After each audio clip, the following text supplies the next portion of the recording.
Izay ny vaovao mahakasika ny raharaha any amin'ity sika ny marovoay iny fa tonga eto Antananarivo amin'izao fotoana izao ireo akaiky sy fianakavian'ireo namoina eny taorian'ny fianjeran'ny vol MH 370 any Malaysia Airlines tamin'ny volana Martsa 2024.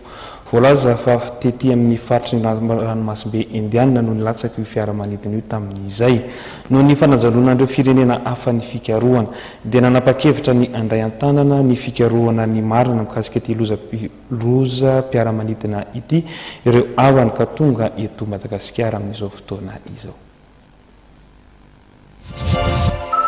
Eto Madagasikara amin'izao fotoana izao ireo fianakavian'ireo olona nanjavona tamin'ny sidina MH 370 any Malaysia Airlines izay voalaza fa nanjera taty amin'ny ranomasimbe Indiana.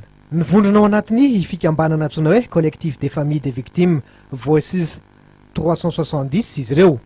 Isan'ny atondriany eto Madagasikara ny fanentanana ny vahoaka sy ny fanairana ny fitondram-panjakana malagasy mikasika ity hilozam-piaramanidina nitranga tamin'ny 7 Martsa taona 2024 ity.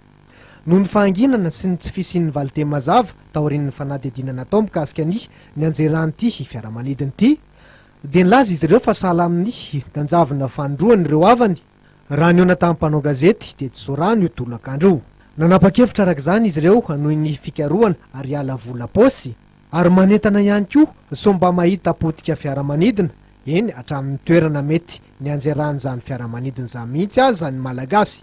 Niantso ihany koa izy ireo mba handefasana vaovao na sary na potika fiaramanidina na fanontaniana ihany koa mety ahafana amin'ny fanakalo-hevitra mikasika ity raharaha ity. Nilaza ihany koa izy ireo fa vonona trany anangona izay vaovao rehetra mety ahafantarana ny zava-nitranga marina ka nampenjera ilay fiaramanidina sy ny mety nahazo ireo avany.